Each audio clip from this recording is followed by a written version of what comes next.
Hi everyone, in today's video we will learn how to pair Beat Solo 3. How to put Beat Solo 3 in pairing mode. How to put Beat Solo 3 in pairing mode.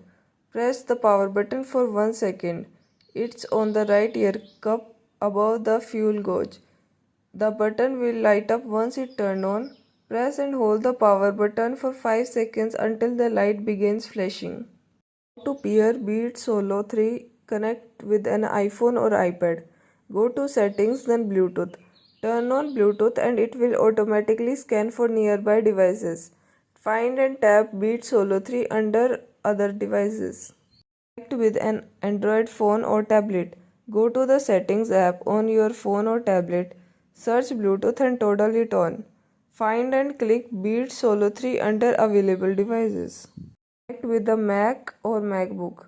Click on the Apple menu and go to the System Settings, then Bluetooth Devices. Turn on Bluetooth, select Beat Solo 3 under Nearby Devices and tap Connect. Connect with the Windows PC. Search Bluetooth on your Windows search bar and click Bluetooth and Other Devices settings. Click Add Device, then Bluetooth. Select Beat Solo 3. Thanks for watching. If you find this video helpful, like it and share it with your friends. For more such helpful videos, subscribe to our channel.